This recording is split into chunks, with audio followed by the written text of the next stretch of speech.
Hey everyone, welcome to Pop XP. And before the show starts, make sure to click that subscribe button and click the bell to get notifications when we go live and we upload awesome new content. And don't forget, if you can, make sure to share our stream on all your social media outlets. We appreciate it, and thanks for helping us grow the Pop XP channel.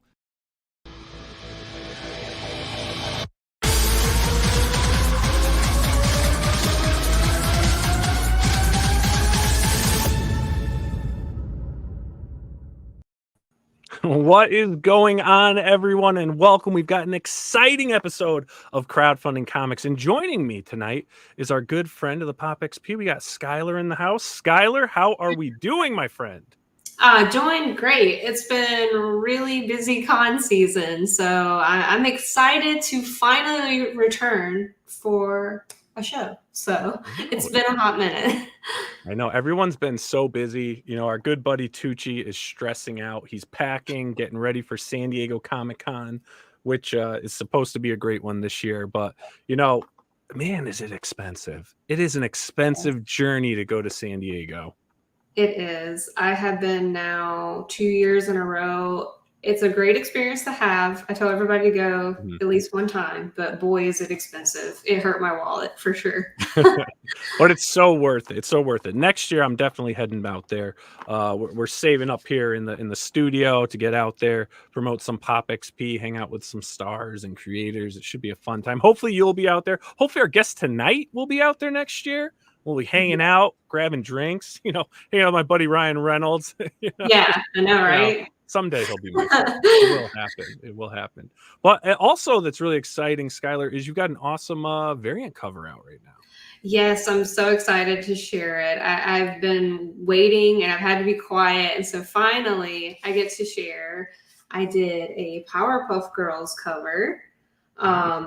So I got this awesome opportunity with Dynamite to do it. And I'm a big Powerpuff Girls fan. I grew up on them. I had the lunchbox and everything. So it was honestly an honor to be able to do that. And I had to draw them with the true like cartoon, you know, true to what I knew growing up, you know what I mean? So they told me, they said, hey, give us a few examples of what you would do. And then I was like, I have to go with them in a band, like from the episodes that they were in, and that's what they picked. So I've been doing remarks on some covers all day. So very cool. And it came out great. It looks awesome. I mean, you nailed it. Thank you so much. You nailed it. And Dynamite's doing some really cool stuff. You know, they got the Darkwing stuff. They've really taken on some good IPs. They got a lot of stuff with Disney, with Gargoyles.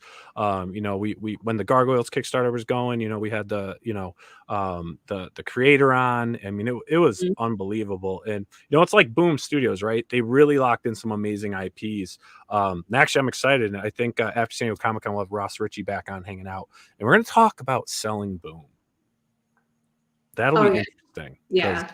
That's now Penguin. That's with Penguin now. Really. Yeah, I saw that. That's crazy. So it's been a really interesting year for comics with all the new stuff coming out for sure.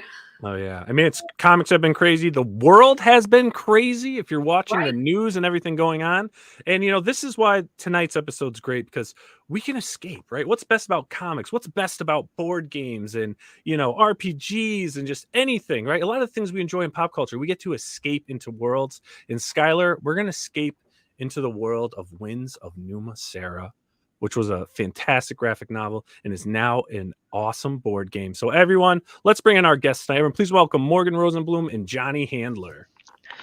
Hey, everybody. How's it going? Welcome, gents. Welcome. Glad to have you guys on. Nile Scala, what's going on? Appreciate it to be here.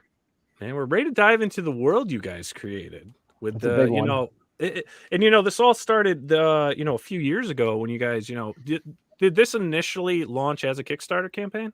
Most of our properties do, to be honest. Like we like my first ever comic 12 years ago, Treadwater, was launched as a Kickstarter. Kind of like it got me started in comics professionally.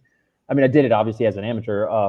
It was a decent one, but obviously like learning the process throughout, you know, the last 12 years. But getting to start on a crowdsourcing platform and the Kickstarter was like, yeah, we try to do it as much as we can through that, because like we get to control it more, we get to interact with the fans and like create like kind of like gain new fans right? Like you're building something from scratch. It's the first time anyone's seeing it usually.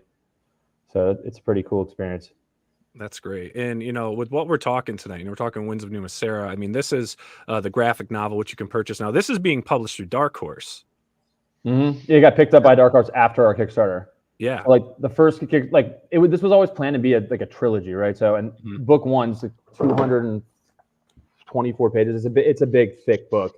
But when we did the first Kickstarter, we were a little overly ambitious, and so while the goal was to like kind of get all the whole trilogy funded, like we got half of the first volume funded, and then but because of the fact that like we were able to raise enough money and get enough people interested in it, we then kind of used that as like a sort of our Shark Tank pitch to go to different publishers to be like, hey, look, there's an interest for this. Like we're building something special here. Like check it out. And the story kind of sells itself. The artwork's fantastic. So Dark Horse was one of the publishers that kind of threw their hats in the ring. We're like, yeah, this seems like it would fit with us. And we worked with Dark Horse, Freddie Miller, and Rose White's on as our editors over there to like really improve it and bring it to life. And now we're turning it into a board game, which is pretty awesome.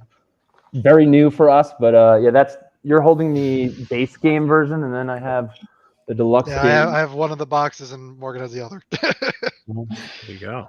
And then actually we just got like the collector's edition, these like little cool. What do they call, like miniatures that you can paint and make them like super neat, which is really cool.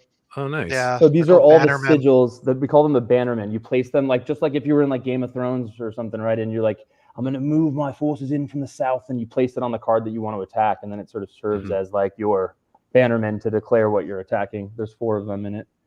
Very nice. Those are awesome. Yeah, the painted ones were professionally done, and the Oxblood ones are kind of our first run, if you will.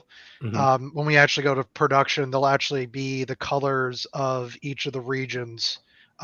So the lion will be yellow, the angel will be kind of a maroon kind of color. We then have blue for Denevale, and then we'll have red for the Sea of Day. So, which I know probably means nothing to half the people listening. They're like, what is this? if you're into the series, you'll know what I just said. But if you don't, it's the sigils are based on the animals that or the characters that you have on the bannerman. So if you look at the boards, you'll see which one matches to what. Oh, nice. I like that. That's awesome. Now we got a question here. Now this is from Brian Blevins. He's a good friend of the Pop XPs, one of my co-hosts and good friends also. But he has a question. So Brian owns he owned the largest gaming store, one of the largest gaming stores in the country. And now they're reopening, coming back, right? So he has a question here. He goes, will you be doing review copies of Winds of Numa Sera? He would love to do an unboxing or review video for his store. Do you guys do that? Do you send those out like test kits or anything to get people's feedback to do reviews? We did. I mean, we were doing that for 5 years. Oh, wow. Okay. So like Jonny and I, we've been working in comics for about a decade, but as far as board games go and like creating like game designing, we've been doing that now for 5 years, and we've only done it with one game, but we've done it, I feel like, very, judiciously for the one game, because the first iteration that we put out for Winds of Numa Sera, the board game, it looked really nice, right? Because we're good at making things look good, coming from a comics background, but the game just did not play well. And we were humble about it. Like we weren't like, oh, well, that's just one opinion, and I'm sure everyone else will. We were like, all right, talk to us, tell us what's not good about it. And so we started getting feedback as like, oh, there's not enough choices in the game, or there's too many choices in the game, or not enough chance, not enough. Everything was luck based. Like it was just very not enough strategy. It wasn't like, balanced, unfortunately. So this was early, by the way. We've since fixed these problems because of feedback. Like I'm sure Brian would probably. So. Well, I mean, listen to we had. So you were asking before, have we done unboxing and had people review it? Yes, we've had like if you go to our Kickstarter page and you just scroll down to there's like a review section. We've had like 20 plus of the top gaming tastemakers, bloggers and content creators play the game, review it. Some of them are like paid promos, but they still gave honest takes on it, right? And then the other ones were unpaid, where we were just like, just tell us what you think. Honestly, like please be gentle if you hate it, but like the overall feedback, we've been averaging a 9.1 on Board Game Geek, which is pretty good. Gaming Trend rated us a 95, which is the same score they gave Gloomhaven. So like it's not for everyone. I mean, I'm sure there's gonna be people out there that play and are like, I don't know, it's too swingy, or like it's got a lot of that take that, and it's the kind of game it is though. It's made to be played with like a group. It's better with 4 than it is with 2, right? Mm-hmm. We designed it that way. It's a a kingdom builder where there's like 4 feuding kingdoms, and each kingdom comes with like a trio of heroes or sort of like monarchs that you can reorder based on the line of succession that you choose for your heroes. So you can only play as like one ruler at a time, right? Just like real life. Like you can't have 2 kings or queens ruling the same kingdom at the same time. So like the next one's up, it's like your second life or your third life almost when one gets slain. And also you can't be everything to everybody. Like you pick your vision, you pick your voice and how you make a game, and then you just hope everybody else kind of digs it when you put it out there. Yeah. Now to go into your guys' history a little bit. Now, you guys have been doing comics for like 10 years together, and you've been correct me if I'm wrong. I think more you told me. Were you guys childhood friends? Beyond childhood. Yep. Beyond childhood. Like me, you're like, how do you go beyond childhood friends? How about the womb? We didn't share one, but we were next door neighbors. Our parents met in Lamaze class, believe it or not. Yeah. Oh, So like, we've been together for quite some time. They were doing that, and we were like in our mom's bellies, and like we popped out just like best buds, and we've been best friends ever since. So like awesome. we always refer to ourselves as roommates, like with a W. People are like, your roommates? We're like, no, roommates. They're like your twins. You're like, no. Twins like Arnold Schwarzenegger and Danny DeVito. Twins possibly, but yeah, not quite. Like for some fun little childhood memories, like my dad is like a voice actor, like an unprofessional voice actor. You're like, what is that? He's imagine Robin Williams without like being that funny, but is really good with voices. And he would read us. He's a great reader, and he would like read us, but like the Silmarillion and Lord of the Rings when we were kids on sleepovers when we were like 4, and got us just. And really he would voice every character. Voice every. And each one would be different. He can speak Elvish, or it's got a. I forgot what it's called, but it's got like a line. Any Lord of the Rings fans, like, how do you not know that? And your dad speaks it. But yeah, so like he's hardcore nerd, like raised us to become hardcore nerds. We embraced it since we were little kids. Like we started going to comic book stores was like our Toys R Us as kids, right? Yeah. It's sort of like what made me appreciate reading, because I could not read. Like not so much that I could not read, I didn't want to. You can probably tell I have ADHD, and like I don't sit still very well. So like putting just like words in front of me, I'll like space out and then put the book down and go want to do something else. But when he introduced comics to me, I'm also an artist, and just visually, I would just get lost in the paint, like the artwork, and my imagination started going. And then maybe every once in a while, I'd start reading the actual like text on the comics. And then finally, I was like, cool, I like comics. And then after a while, I was like, Johnny, we should make a comic. And then he was like, but we don't know how. And then I was like, I know. And he's like, but they have panels at Comic Cons. And then so like 14 years ago or something like that, you brought me to a Comic-Con panel for like. So we just went to every panel that taught about how you would make a comic, and just like the people who would be on those panels would speak about their experience. And Morgan was literally the only one raising his hand for questions, and I was just sitting there like in the front row, just like my head in my hands, being like, just shut up. Shut up. They're like, does anyone else have any other questions? They're like, yes, the dude in the front row, yes. You again. You want to hear? This is pretty cool. So Jimmy Palmiotti was on like that panel, right? Along with who else was on it? Boy, put me on the spot. Matt Hawkins was on it. Matt Hawkins was on it. That's cool. Yeah, he was kind of a dick, and I loved it. Like I went up to him afterwards, and I was like, I've been working on this thing. He's like, oh, you. And I was like, I've been working on this comic for a while, and I want to show it. He's like, not now, man. Like the way that he said it was so authentic, and he wasn't like crapping on my dreams or anything like that. He was just like a straight shooter. He's like, here's what you got to do. He kind of gave me homework. He's like, I want you to like create a series Bible, do all this other stuff. And I was like, okay, cool. And like I did it, and like it's not like I had an opportunity to go present it to him again or anything like that. But it was just kind of cool to like see that. Anyway, the fun part of the story is that about a couple years later, once we published Treadwater, we got it to become an indie bestseller, which was cool, through Diamond. And I reached out to Jimmy, and like on like social media or something like that, just being like, hey, I sat in your panel a while ago and you gave me some really great feedback. And anyway, long story short is I finally got my book published, and it made a bestseller list.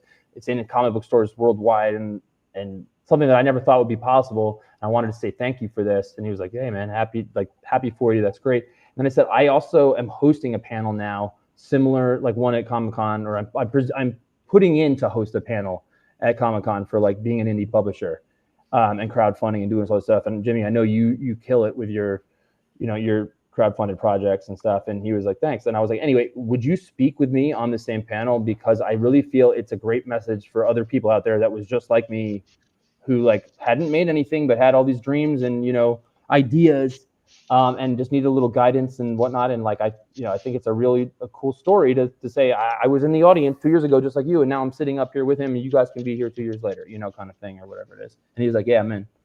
And so we brought him on, and he was awesome. That's funny. Cool about Jimmy, because I literally, I was lining up, who I wanted to co-host with me. So like, obviously I was like, I want to get Skylar on, and I was sitting there and I was like, I wonder if Jimmy wants to come on. And I was about to text Jimmy and be like, hey, do you want, but I forgot he's getting ready for San Diego. Yeah.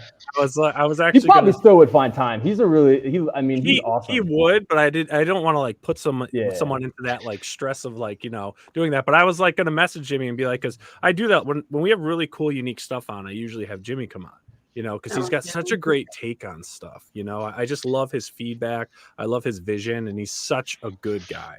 He is. He's awesome. And we also had and Amanda, both of them. Like, Amanda, they're like the ultimate power couple. Like, oh yeah. But the other person on that panel was Justin Jordan. Oh, nice. Oh yeah, and we actually had him on our panel too at one point. So like another panel. Yeah, he was at Heroes Con this year. He's so sweet. Yeah, he's a good guy. Let's all just all enjoy him. We one of the things we just love about comics and board games in general has been the communities. Yeah. Of like you can work in a lot of other fields in your life, and you're not going to have the same kind of community. I feel like that there is with just like comics and board games, and they're different communities. There is some overlap, obviously, but like, people for the most part seem to want to help one another and support other creators. It's very rewarding from like an emotional level, where it's cool to feel like you have like people kind of have your backs and stuff, and they like want to see you succeed. It's just like that people are rooting for you. Yeah, exactly. I find that a lot, where like people genuinely kind of root for you. Like they see if you're working hard and you're humble about it, you don't think you're the best at everything, and you're just like, what can I learn? And I'm just going to keep plugging away and not giving up. They'll greet you with open arms, kind of thing, which is cool. Well, yeah, because you have that instant camaraderie, right? Because you're all doing like the same thing, which is creating. You're using your imaginations. You're building worlds, whether it's in comics, games, whatever it may be. You're building these things, and other creators, they know the grind, and they appreciate those that they can recognize are in that grind, are humble about the grind, and they get it. And when you start getting that instant camaraderie, like you said, the community is great. And especially when you start becoming friends with other creators, I mean, it's awesome, because that's what makes the conventions even better, because you get to hang out, joke around at the shows. But then it's like, all right, where are we going to dinner tonight? Where are we going for drinks? And, you instantly just start building these incredible relationships, and you're not necessarily sitting there talking about comics. Then you realize like, wow, we all have so many other amazing things in common. And yeah, it's a fun industry to work in. I love it. I love it. You know what it's cool is a lot of us just talk about like nostalgia, right? Like stuff that inspired us as kids. Not stuff we're reading right now, but stuff that we read growing up, kind of thing, or like watched movies and TV shows and things like that. I find that that's the main stuff that I talk about with people, which is like, if I've read their stuff and then I comment, I'm like, hey, did you by chance kind of get that from this? And they're like, yes, that's absolutely where that inspired this. And I was like, cool, because that resonated with me, and I drew that connection. He's like, yep, I definitely watched that, and that fed this. I'm like, oh, awesome. Well, we grew up with, if you think about it, right? If you grew up in like the 80s and 90s and even some early 2000s stuff, I mean, you grew up with some really incredible cartoons, some incredible comics. I mean, the Image movement was something that really pushed, the independent realm, where you got guys like, my buddy Tucci, who, exploded with She, and Brian Pulido with Lady Death, and, all these other creators followed. I mean, there was a huge independent movement, and, it brought so many unique IPs to the table that we got more than the traditional DC and Marvel. You started getting new influences through Image and Dark Horse and all these other publishers. And I mean, we grew up in an awesome time, and I think we're so nostalgic because we see like, I was just telling my wife, I was like, I was really sad. I saw a TikTok about this guy. It was like a nostalgia channel, and he's talking about my kids will never be able to do this. How great was it when it was Friday night and your dad's like, "Hey, you know what?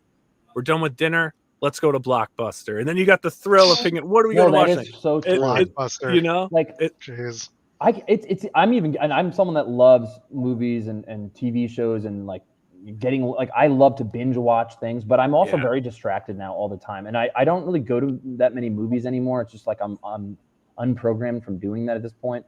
But I used to go to like movies by myself all the time, and one thing I like about movies is like you can't bring your phone, right? Like, or you can bring it, but you can't have it out. Like, I can't even think about the last time I watch a show or movie where my phone isn't like on the coffee table or something like that. And I hate myself for it, but it's like when you were saying, Nile, about the nostalgia of like going to Blockbuster, like picking one movie, because once you can only, you could theoretically bring several home, but like you can only really put one in the CD player kind of thing, or the VHS or whatever it was at that time. And like, that's what you were watching, and everyone had to like agree on it and make that decision. And there was something to that was special. You had to pick out the candy, and maybe they even said, "Hey, you can get a movie and a video game." Who knows? You know. I mean, when I was growing up, and you wanted to watch anime, you had to go to a warehouse in Flushing and get a VHS, and hopefully you liked the anime you're going to purchase, because that's how you get it. You don't rent it. You just buy the thing and you hope it's good. And that's how I kind of got into like a whole bunch of different series. I was huge on Slayers back in the day. That was one of my favorites. But yeah, I mean, back then it was just like this sort of weird hobby that people had, and now it streams and it's on multiple channels. Netflix is picking up all these different properties and turning them into animes. I mean, it's wild how it's changed from when I was a kid versus where it is now. It's crazy. Now, are you guys looking to capture these things, like some of that nostalgia you guys experience in the work you're putting out? Oh, 100%. Totally. I think part of why we wanted to make this game was to create an experience that would actually, like, Johnny and I played a lot of games with like our like siblings and our parents. Like my dad and his dad, like we would play like games growing up together. Like Hero Quest was like a big one for us, right? And like Civilization, Risk, and things like that. And we like that's something that I always think back to, and I'm like, that's special. Like I don't even see other kids playing games with their families nearly as much, right? Until I started like, obviously designing a game and then seeing that again, I was like, oh man, this is awesome. Like I need to be around this more.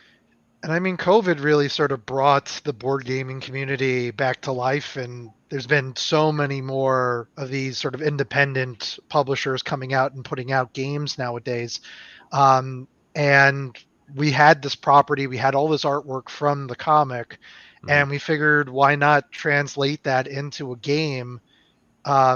And that's where we took this process and jumped through all these hoops and had 4 iterations of our board game to get to the version that's here now.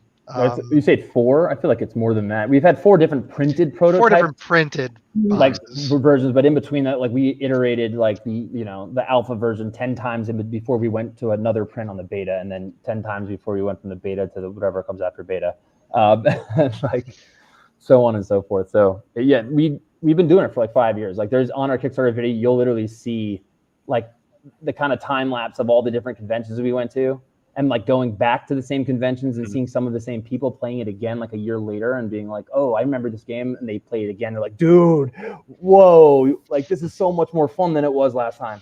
Because like honestly, guys, we literally had people tell us like, yeah, this game sucks the first time that we had put it out, right? For them, like they played the alpha. Like we asked that, we kind of dug. Everyone was like, your game sucks. Good luck. We were like, what, don't you like? They were a little nicer than that. And yeah, we were like, don't pull the punches. But, like, tell us. They were like, it doesn't suck, but it sucks in a good way. They're like, the art's great. Everyone was like, the art's amazing. We're like, that's how it's the compliment sandwich. It's just, the art's nice, but ABC 1, 2, 3, Yeah, and then but then when they came, like 2 years later, when we finally had like what we knew was really close to being the final version, right? The feedback was like, so what do you guys think? And they're like, when can we get it? And when we heard that, when it was like, when is the Kickstarter launch, as opposed to, hey, keep plugging away there, you're getting closer. Like, when can I get this? I need this now. We're like, it's ready. It's ready.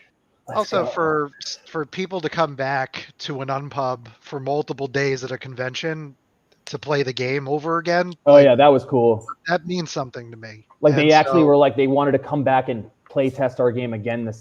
Just because they found it fun. You know what I mean? Which is something that like usually you have to ask people to like please play our game. Come on, check it out.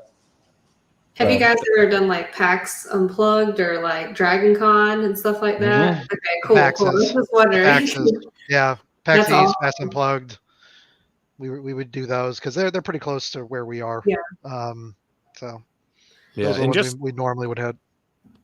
Yeah, and just to remind the viewers on YouTube and on X, if you're on YouTube, if you go in the description below, all the links are there. The links to the Kickstarter, the links to the websites, to the graphic novel. If you really want to dive into this world, please explore those links. And if you're watching on X, you can head over to YouTube and do the same. Also, give us a subscribe. That would be great. And also the links and the posts on X as well. If you guys want to check out the campaign, the official website, Dark Horse link, all that stuff, everything is there for you guys to check out.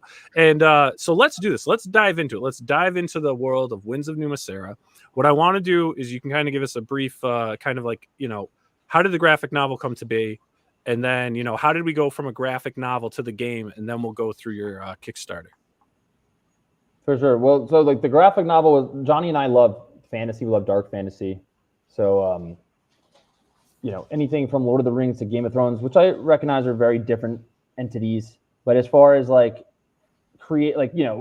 medieval settings that's in like a fantasy world is like, we love that kind of stuff. Knights, kings, queens, empires, and things like that. I'm a longtime D&D player. So that helped kind of craft a bit of this. And then I've been playing board games like Hero Quest, Dragon Strike, Talisman, all these fantasy entities for a very long time. And I've just been into fantasy movies. So is Morgan. Yeah. I mean, we grew up with the stuff, going back to the original animated Hobbits to Flight of Dragons, Last Unicorn, walking into like Wheel of Time, the Wheel of Time, and all that fantasy goodness and novels. Even like the Final Fantasy video games. Like when I say Final Fantasy, I'm talking like 2 and 3. Mm-hmm. Like those ones, like on like Super Nintendo and like PlayStation 1, but anyway, like, so we had talked about creating like our own world, right? And like, I think we started with just like ideas for different kingdoms and like what kinds of races we would do. Because we didn't want to do elves and like dwarves because we felt like that had been done a lot before. So we really wanted to create things that were familiar, but also fresh. It feels a little bit like an oxymoron, but something that, you may have seen before, or it kind of echoes, real life history a little, like, oh, that culture kind of reminds me of this culture, or, this tribe, or whatever it may be. And so we definitely drew inspiration from like real history as well as like our own fictional history. And created sort of like different kingdoms, like in cultures. That was like part of the world building part of it. But then we needed to ground it with like obviously personal stories. And rather than doing something like Game of Thrones, where you're really pretty much just following all royalty, right? That's one issue that I've really had with Game of Thrones, is that like every one you follow is like part of a wealthy house, so you're not really getting exposed to sort of different walks of life. And our story is different. You follow an orphaned empress that's all alone in the world. She's 12 years old, inherits the throne, is the last of her bloodline. Her mother died in childbirth, and then her father, just never wanted to have another child, and ultimately winds up passing, and she's all alone and just has this high council that just manipulates her and kind of puppeteers her. So she's all alone with the weight of the world on her shoulders. And then you have her stable boy that she grew up with. They used to be friends when they were kids, but now, he's always had access. He was like wealthy adjacent, right? Because he had access to the castle, but has to sleep in like the barn over, much, where it smells like horse poop and stuff like that. And so he's ultimately framed for murder of a royal guard because he catches on to like a plot against her, to kill her father. And now he goes on the run. And so the story has a lot to do with just kind of like leaving home, and sort of like everyone has like this odyssey to get back home, or to, take flight pretty much. And when I say that flight, I mean in more ways than one, not just flight like you're on the run, but flight like spread your wings and fly kind of thing, and grow into this better version of yourself. And so there's a lot of those themes in it. Now in the graphic novel, Numa Sera is the empire, right? Like they're like the sovereign. Whereas in the board game, we're sort of letting you, the players, rewrite history. So it's same players, like same characters that are evident in the graphic novel. You get to play as and experience and kind of interact with in the game, except that all the kingdoms are like vying for control of the landscape, and kind of like Numa Sera is not the one that everyone else has bent the knee to yet, which is kind of fun about the game. And there's 4 different ways to win the game too, so that like you don't have to win the game through battling and conquering. You can win it literally through being like the best craftsman. You could be the best blacksmith in the world, and then you win. And there's different ways to do that. Awesome. So that's really cool. That sounds really cool. So let's bring up the campaign here. It's your destiny that you craft through the board game effectively, and we give you those options to be able to do that. Oh, this is incredible. So you guys, I mean, you guys are doing great. You have 25 days to go on this campaign. You guys broke 6 figures. You're almost to 1,000 backers, which is awesome. And you have a great campaign video. So let's check that out. Let's check out the campaign video, and then we'll dive through the details. For sure. Full screen that. Good stuff.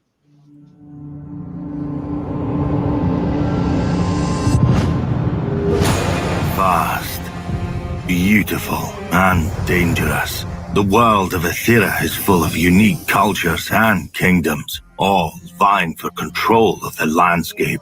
From the ordained bloodline of Numa Sera to the valiant knights of Dena Vale, to the god people of Moran and the pillaging hordes of Sia Day.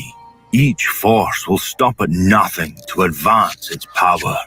As the leader of your people, your goal is to amass resources and create the most powerful kingdom in all of Ethera, so that your name will be remembered long after you are gone.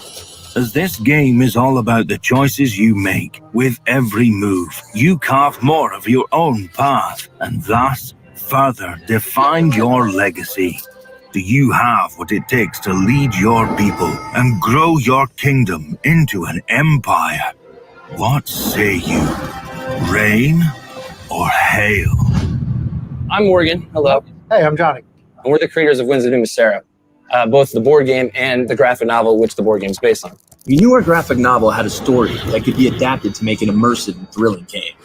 And while we have tons of experience making comics and graphic novels, we were newcomers to the board game world. We worked with pro game designers and consulted with notable game publishers and experts in the space. And of course, the most important step, we knew we had to take the game to conventions to get it play tested.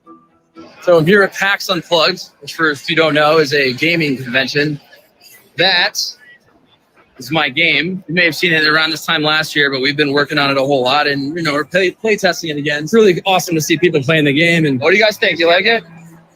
Convention after convention, version after version, we tweaked and refined. So we whittled it down into the version that you see here today. Finally, we sent our game out for review and crossed our fingers. We were shocked and humbled at the response. Winds of Numa Sera has a ton of special abilities. This game is built for that group that's yelling at each other, that's very communicative during a game. Having fun while doing so. Right. Balancing simplicity, streamlined ability without actually sacrificing complexity and strategy. Such a well-done game, super easy to engage with and learn. I love the theme, combat mechanics, engine building, even the table talk for bartering and alliances. Best game that I've played this year. This box packs the punch of a full fantasy series into a tabletop experience. There are some games that make me feel competitive, and then there are games that make me want to crush my opponents into an oblivion with no remorse for their feeling. RPG blended with a battle royale on your table. Apparently the Winds of Numa Sera brings out that dog in me. If you like Game of Thrones, Root, or Scythe, we think you'll really dig Winds of Numa Sera.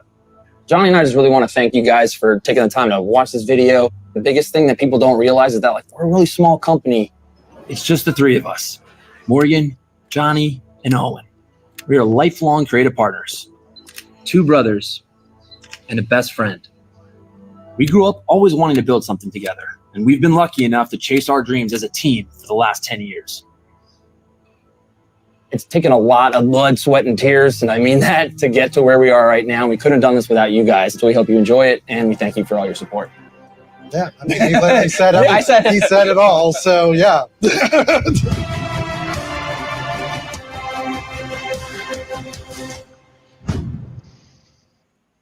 Very cool. That was such a great video, guys. That was awesome. Nice. That I was like getting a little teared up. I know that sounds like ridiculous. It's like I was getting like goosebumps from like, it. You know, it's just emotional. It's so interesting too, because like when we showed the video, like we've done so many different iterations of that video, and like we really wanted to lean into the fact that we are like best friends and like dream chasers, and because I don't know if that's what Kickstarter is supposed to be about, right? Like that's why you put it on a Kickstarter to begin with, and like. Our numbers are really good right now, but it's just the beginning for us because, like, for context, like we're 250K deep, like into this game. Like that's how much we've put in of our own money and to get it like over the course of 5 years. But regardless, like we haven't made a red cent, Johnny, myself, or Owen on this game yet. And like so while it looks to the comment out like, oh, they're crushing it, it's like, yeah, we are for this, for the first 7 days, but we've still got a long way to go. And like it's a big it's been an odyssey. Like our story's about an odyssey. This is our own story as creators, like putting it into this. So like we're hoping that people continue to, once they back it, like, yeah, we always say this, like think of 2 people, not 1, 2, that either like, fantasy board games or have kids like over the age of 10. If they're in any one of those 3 things, reach out to them, show them this. Like they'll thank you. It's cool. But you can be like, oh, I found it and my friend showed me this and now I love it. It's my favorite game. Yeah, and you got to appreciate, like, you can just see how much time and effort you guys put into this. I mean, you've created an absolute world, and visually, it's breathtaking. It truly is. The art, the design, even from the little figurines you were showing, you were flashing some of the cards up earlier. I mean, you guys really put a lot of time into this, and you can just feel the love of it. You know what I'm saying? Some creators, they create things that look great, but like with you guys talking about it and then showing it and going through it, I mean, you can just feel the love you guys have for what you've built. Yeah, you're right. The level, if you scroll down, like there's little things that we put in here from the graphics, right? Where like instead of calling them reviews, we call them decrees. So like keep scrolling, you'll see it in a second. Where like everything that we did here, we were trying to like build a world for you so that it really like nothing felt like it was an advertisement as much as it felt like, oh, everything's a scroll here, right? And even like the frames there were designed to really, so there's the decrees, right? It's like, these are what all the people of, we called them whispers originally. And then Johnny was like, I don't like whispers. We're like, what do we do then? It's gotta be in world, what works. And like even the kingdoms that you can choose from, keep scrolling, you'll get to the this part. I love this graphic. This one's so cool with the different arch windows.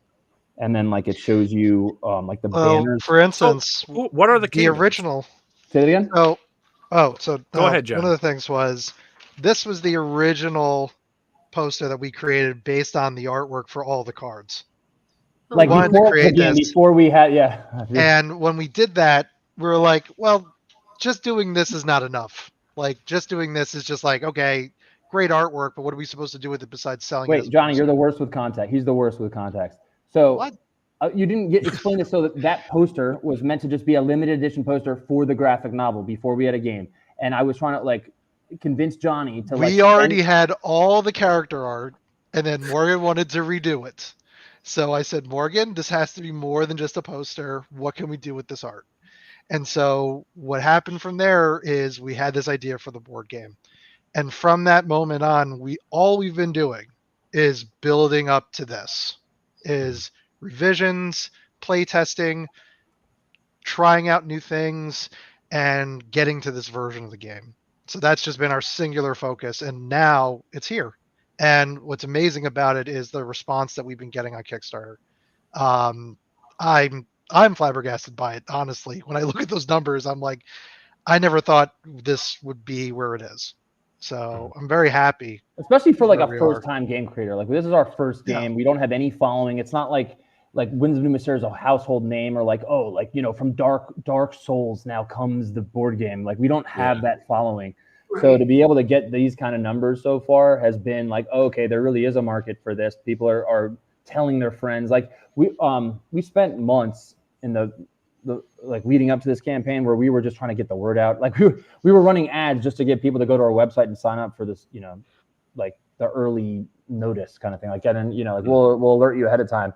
And people was, starting to gravitate towards it. They thought it looked cool, but a lot of them like hadn't played it. And then finally we started launching it, and we had put all this work into the campaign page itself.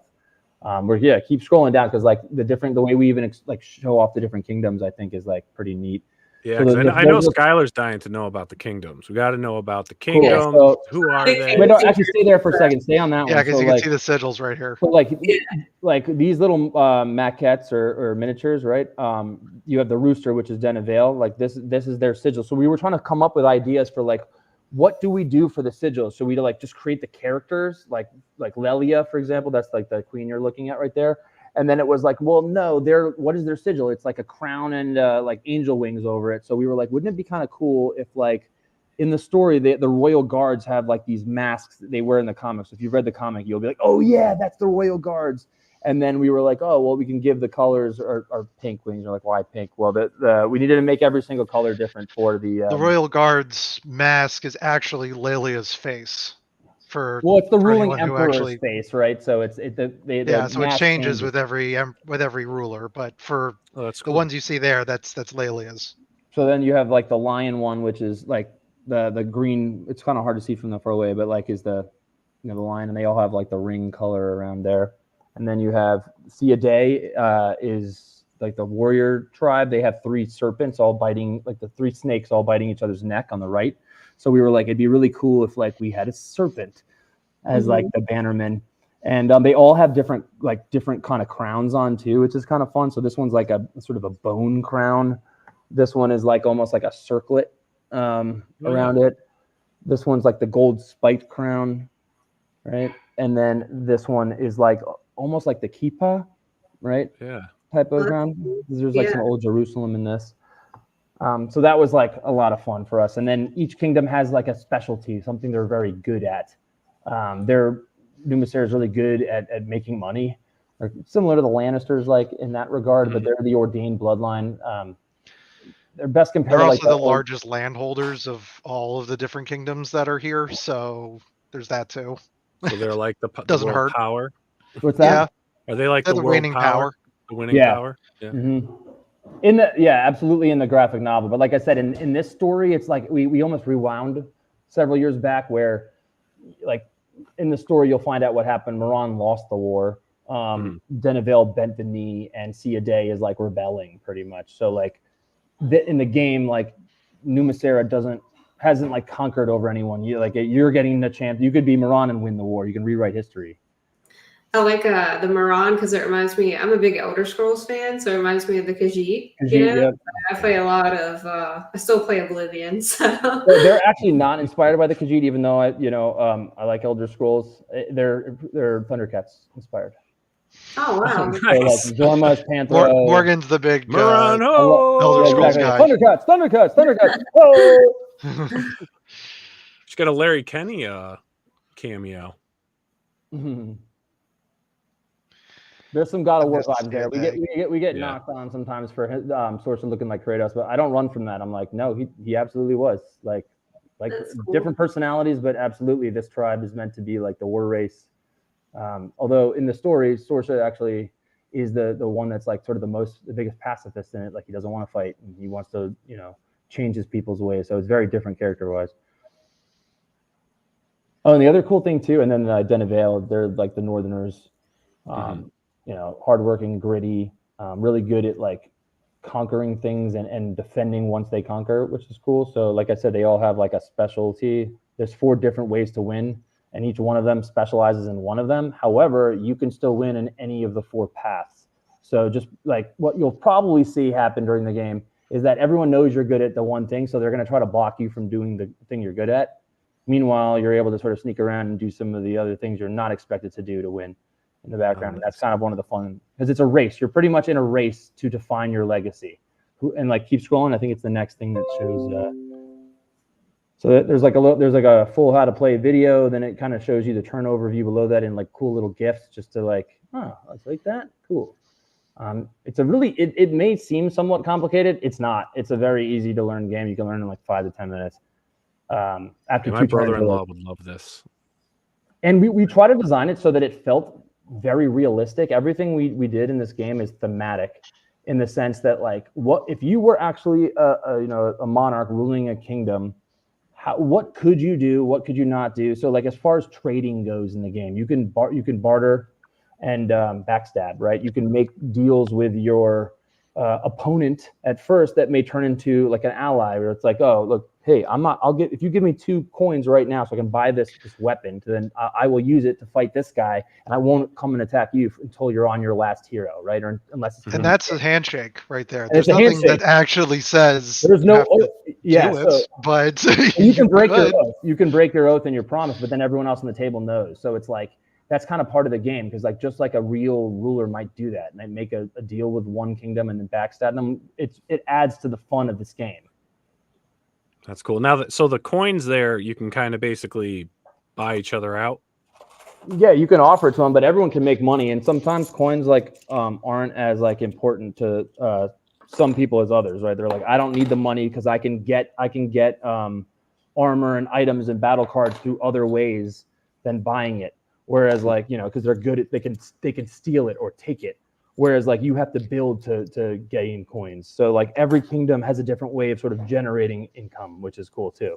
Those are metal. Yeah, these ones are the those are the edition. deluxe coins. And they're all custom, right? Like even designing this, we like thematically, again, we're big on that. We're like gold sun, silver moon, copper earth. And it's like the tree, if I can get my fingernails to grab around this one. Right. Oh. So like, and the back sides are all the Winds of Numa Sera emblem.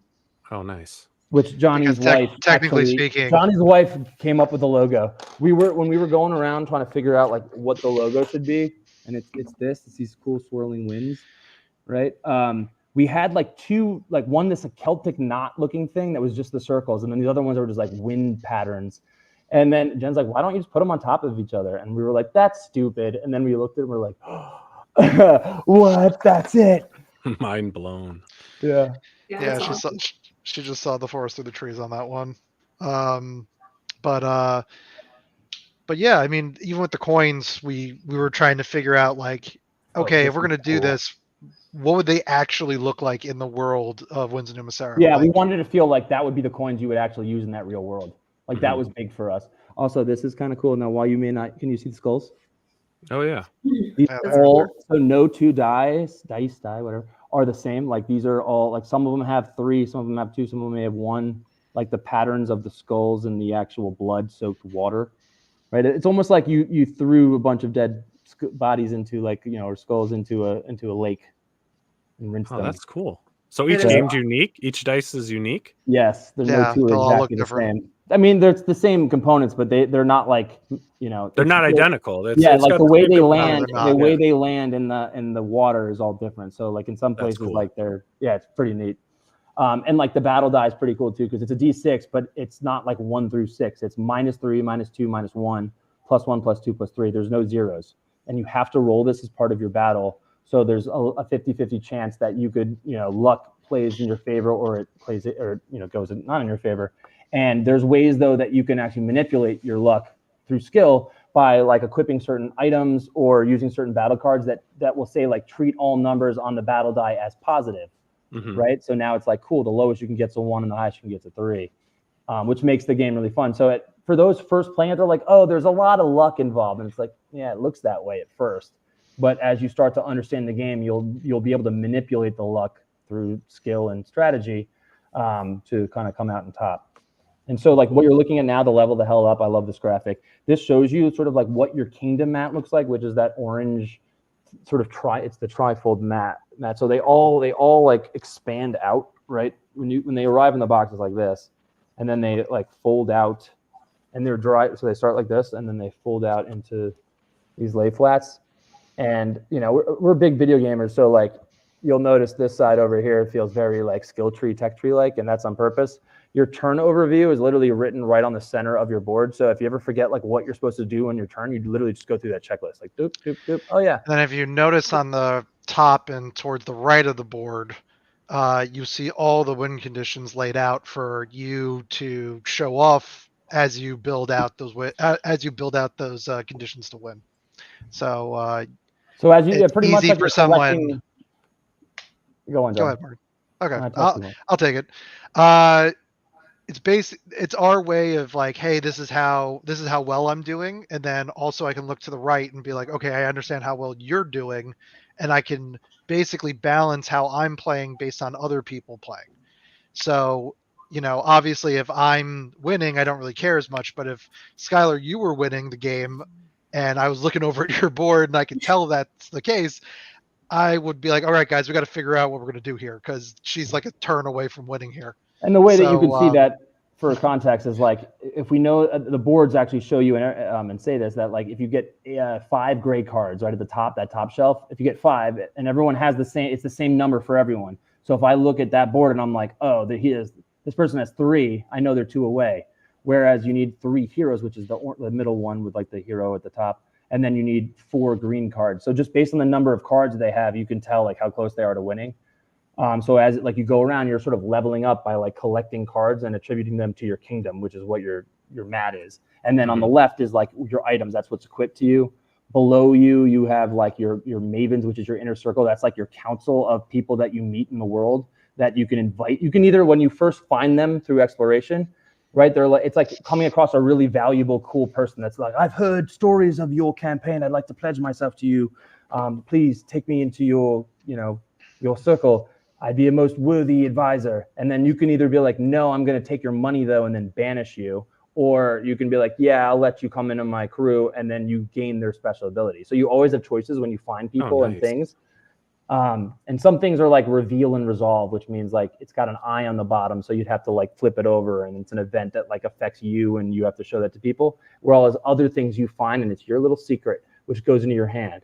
And those can be like battle cards. They're strategies that you like learned along your travels that you can employ during battle, or they could be like special items that you'll have to wait until you can equip them once you've learned enough skills. And like, there's like prerequisites, kind of like you're just not leveled enough to equip it yet.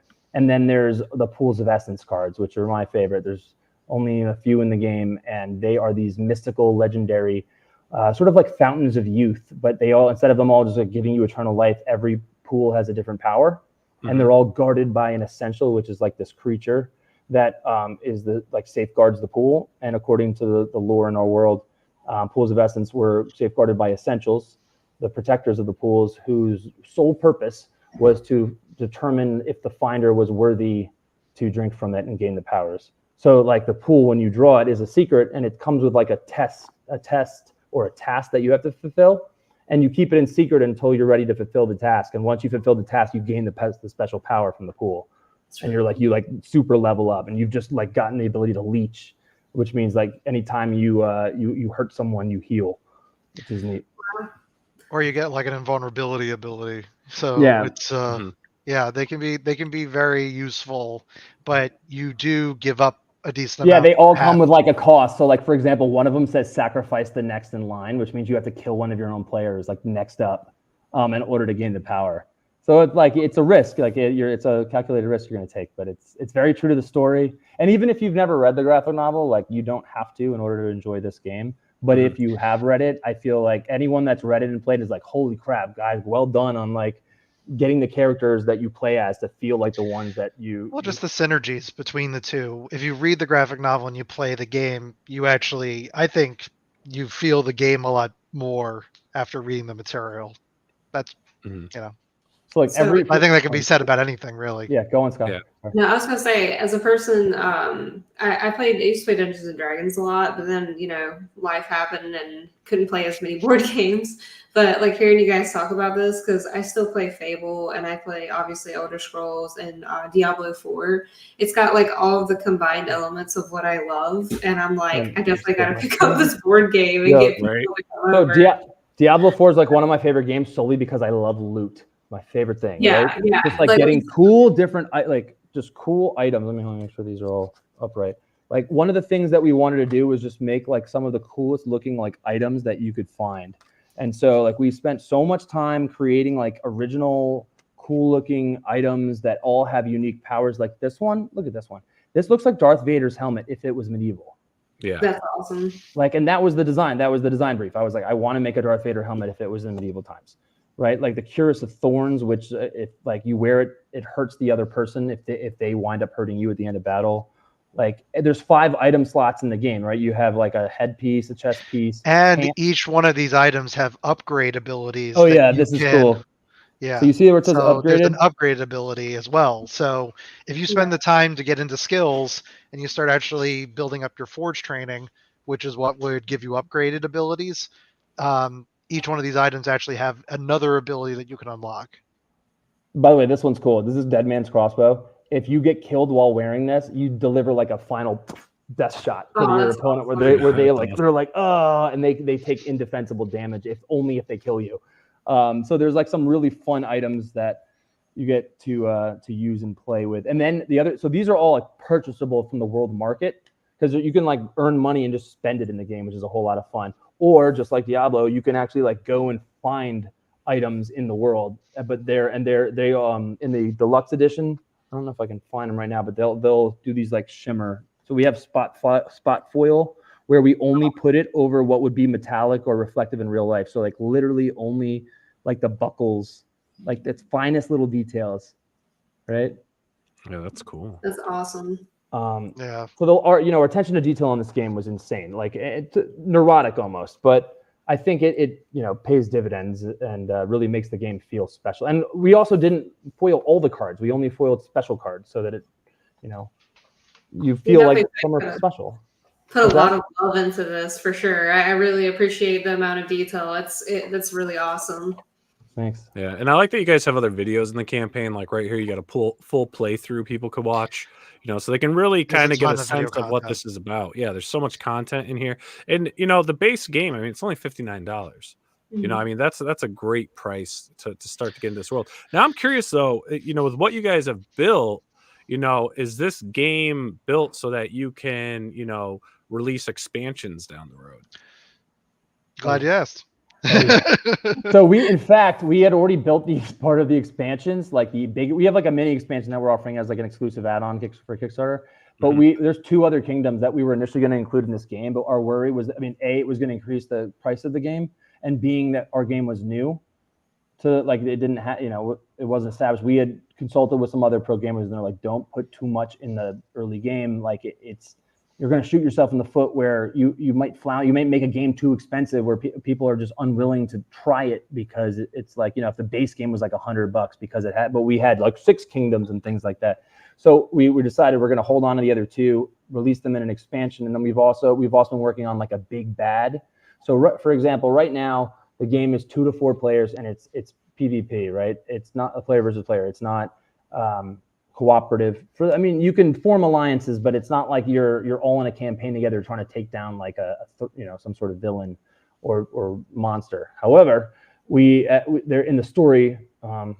She's also on my shoulder, Avel. She's like this purple witch, right? I'm all in with Winds of Numa Sera. We've created her as this threat that is like an NPC that pretty much hurts everyone every turn unless you finally stop feuding with the other kingdoms and go after her. Almost like a Sauron or like a White Walkers type thing. Where you got to pause and go out, and you don't have to go after her. But this isn't in the core game. These are our big plans for if this does well and really takes off. We have a lot to answer your question. Yeah, we have a lot in store for this IP as a whole in the board game. We want to go back to the graphic novel.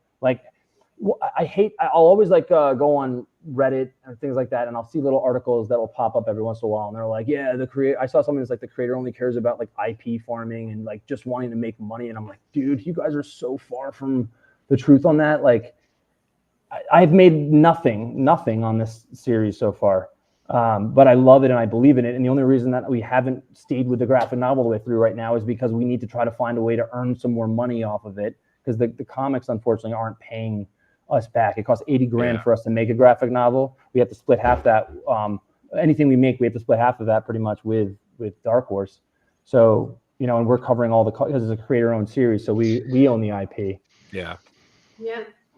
Well, that's a lot of people don't, in the world of independent comics and a lot of what we do. I mean, a lot of people think like, oh, the Kickstarters are overpriced, it's this and that. Like, they don't understand, like when we're putting our IPs together, when we're putting out our books or whatever, like it costs a lot of money to produce that stuff. And, we're not big publishing houses, you're not Marvel, you're not DC, you're not Image, you're not, doing multiple print runs of different series and getting these great prices and, selling these things. It's, you're getting a premium product, right? A premium product direct from the creators, and the return is not what people think. Let me put it that way. Exactly. Yeah, we have like this 5-card mini expansion of like special items that are like only available in the Kickstarter, and they're expensive right now. They're $20, and we were getting a lot of like flack for that. Like 5 cards, I don't care how great they are. You can't sell 5 cards for $20. Yeah. We're like, well, in fairness, we offered them for $1 pre-campaign for anyone that got in, but there's some people that just don't like pre-campaign, reservations and such. But we can't change it now. I can't drop it down to 10 after I promised every, the 700 people that paid the $1 to get a $20 item for $1 to then say, hey, just kidding, we're going to drop it down to 10. Yeah. That's not cool and either. So like, it's tough because I genuinely want to please everyone. Johnny's always like, stop worrying so much about like trying to make everybody happy. And I'm always like, well, let's try. Like, why can't we try to make them all happy? And then if we were like, oh, guess what, that's not going to work, then, but I get it. All right, we can't please everybody. Yeah, you gotta be able to please everyone. But the more people you do please, hopefully lessens the people that aren't pleased, and then they, break and they check it out, and they realize the value that's there. That's actually pretty cool because we were getting some, like, I had this one guy that came in, he's like, I just pledged $1 just to tell you how much you suck. Right. And I was just like, it's public, like anyone can read it. And he was like, how dare you, how greedy are you that you're charging, $20 for 5 cards? Like, so I just pledged $1 just to tell you you're greedy and you suck pretty much. And I was like, that hurt. I'm like, cause it's not true. And like, and as I'm like drafting up a response with my team, we're like, how do we do it? We want to be like cordial about it, and because we are appreciative that like people are even checking it out to begin with, but someone, before we even got a chance to respond, one of our other backers was like, he like got in front and was like, how dare you? These guys are good dudes and they're trying everything they can. And Kickstarter is all about like being on the journey together. And we've been seeing a lot of that throughout the campaign. And I'm like, that's what Kickstarter is about. This is awesome. Like this community, like legitimately, like is trying to spread positivity. And when they feel the negativity, they're like, get out of here with that. It was cool. Yeah. You'll get that support. But yeah, I mean, this looks great. And again, everyone, please click the link. There's a lot there's a lot in this campaign to check out. I'm slowly scrolling through because there's a lot here, just kind of previewing, all the different media in here, the reviews, the gameplay, all that stuff, the decrees that are in here. Check it out. I mean, this is legit. I mean, this is years and years in the making, tested multiple times with real players, getting feedback, developing it to bring this final product right here that's now live on Kickstarter. So really take that link, guys. It's in the description. It's in the live chat. It's in all the posts. If you're on X, any social media outlet you follow us on, these links have been posted up. So please check this out. I mean, man, you guys, this is incredible. It is. Absolutely incredible. Yeah, I'm gonna have to definitely get it. So I'm definitely backing this because me and my brother-in-law will love this, and it'll be good to get. Well, guys, next time we get together, we should all play around. Why not? That'd be awesome. I'm totally in for sure. Yeah, and fun thing too, in the campaign video that we aired just a little bit, there's a nice little Easter egg for what we're going to be talking about on Wednesday. Because Morgan and Owen have his brother, Morgan's brother Owen, have a comic that's going to be coming out the local comic shops on Wednesday. So why not? We're going to do another stream with these gents. Check it out. So you'll start seeing the promos for that are going to be launching tomorrow morning for that episode. Pop XP has partnered with Massive Publishing, so you're going to be seeing a lot of stuff from Massive. If you're familiar with Massive, they originally were Whatnot Publishing with that great app Whatnot. That everyone uses and sells great stuff on. A lot of creators use. It's like a convention in your home. But now Massive's on their own, still handling the Whatnot exclusive, but they've taken on some amazing creators like Morgan and Owen and Johnny, and putting out some really cool books. And Pop XP's own Adam Lawson's Kids and Monsters is coming out through Massive as well. So they've got so many things lined up. So really happy with our partnership and helping promoting all the great books and stuff they have coming out. So a little plug there, But yeah, guys, this is fantastic. And again, everyone, check out this campaign. I mean, there's a lot to scroll through here. Look at this. Look, I'm scrolling. There's a lot of good stuff. It's a never-ending scroll. By the way, there's on the left-hand side though, or you just had it. There's like we stole this from Brink because they're Ivy Studios, man. They're amazing. Like they are the creme de la creme. They just got fully funded. They raised like $1.2 million on their game. But the little emoji thing, I saw that on their campaign and I'm like, that's genius because it just visually makes it a lot easier just to like, you can just click to the sections you want, right? Also a fairly newer function of Kickstarter, but it is useful, especially because these as you saw, these projects can go for a pretty long time. They have to fit on a phone effectively, so they have this format that makes it a little difficult to be able to put all that information into something a little bit more approachable. So yeah, super appreciative of that functionality. Yeah, and I really want to encourage people to, there's tiers you can get the graphic novel as well. I've had the privilege of reading the graphic novel, and it sounds like a lot of pages, but once you get into it, it's a great read. It's a true escapism. It's fun. I sat down, I read it, I got it done in one sitting. It wasn't. Oh, you too did? bad. Nice. Yeah, yeah, Wow. yeah. I think I started reading it. It was like probably close to like 11 o'clock at night, and I think I was done by in an hour. Because I go back and I read and then I go back and look at the panels. Because like you, Morgan, with my ADHD, like I'm all over the place. So like I'll read, but then I stop and I'm like analyzing panels. I do that looking at too. things. And then I have to start rereading again. Then I go back a couple pages. And I'm like, oh, what did I just think? I got to get back where I was. And you guys, it really is cool. Like this is like something that can go beyond, graphic novels. It can go beyond board games. I mean, like this is the stuff like when you truly love it, you're like, man, I really hope someone picks this up. Like this could be adapted for Netflix or a streaming service. I mean, this could be a great 10-part series or something. You guys, you really did create something really cool here. And the visuals, again, I was showing up some a couple sample pages just to show like the interior art is awesome. I mean, look at this. I mean, the colors are incredible. The paneling work is awesome. It's got that director's eye. We don't have that, typical panel work. We got all different shapes. I mean, you throw these metrics into pages, it really does make it more fun. And it's easy to follow, folks. It's easy to follow. You won't get lost. I know some panel work, when people try to go a bit crazy with it, sometimes you can get lost, the way the eye is supposed to follow. But you guys did a great job on this. Really, truly a great job. And I can see why Dark Horse picked it up. Thanks. It's fantastic. Appreciate that.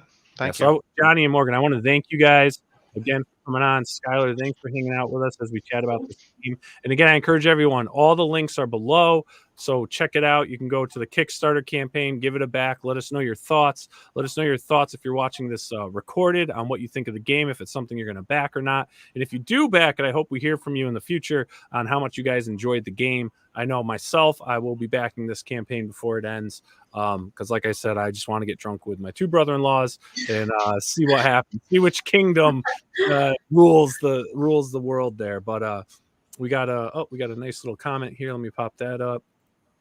It's from Bean Dynamo. Just wanted to shout out Sky. Great job and good luck. Oh, thank you, Bean. Awesome. Well, again, guys, thanks so much. And on Wednesday, we'll be on with Morgan and Owen. Is Johnny joining us for that one, or is that you and? Unfortunately, not. I'm sending that one out. But it should be fun either way. Yeah. So we're going to be talking their latest comic, Ram God, which is insane. It's so intense. It's so and very cool. different. Like we're talking very different, dark medieval very fantasy, different. Like futuristic cyberpunk, action cool. crime drama. It's awesome. Yeah, it's good, folks. It's good. And really quick, are you gonna try to get back into any more comics with this series? 100%. So our hope is we've already budgeted out carved out money that we earn from the Kickstarter for the board game to put back into the graphic novel.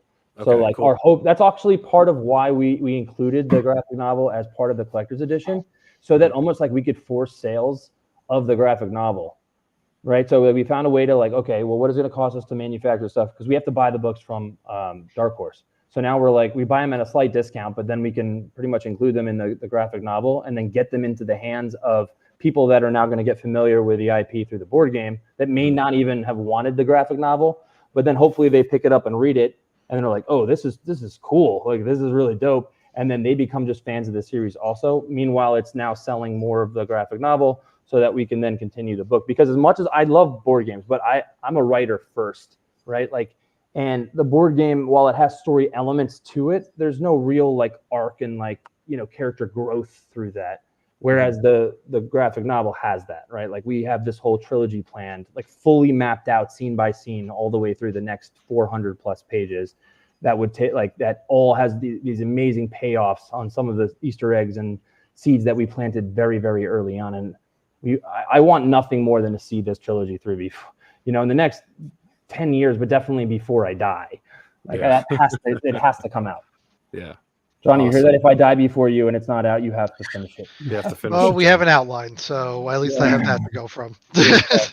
There you go. But again, guys, Johnny, thanks so much for coming on. Morgan, thanks for coming on. We'll see everyone this Wednesday at 9 p.m. We'll be talking Ram God. And for those also in just a bit of sad news, due to that big glitch that happened in airline mess that's going on right now, unfortunately, our post Deadpool Wolverine show won't be happening tomorrow night. Roy Thomas and John won't be able to attend the premiere, so we're not going to be able to have them on tomorrow night since they weren't able to get their flights straightened out. So that's a bit of bad news, but we will be back on Wednesday to talk Ram God. And everyone have a great night. Check out those links. Thanks again, and make sure to follow Johnny and Morgan on social media. I got their links in there as well. And, dive into the world, Winds of Numa Sera, everybody. Thanks, right, have a good night, guys. You guys are Thank you. Hey everyone! Thank you for joining us on Pop XP. If you haven't already, make sure to click that subscribe button, and also click the bell for notifications when we go live and we upload some awesome new content. Also, don't forget to head on over to Twitter and follow us at the Pop XP, and over on Instagram at the Pop XP. Thanks again, everyone, and we'll see you soon.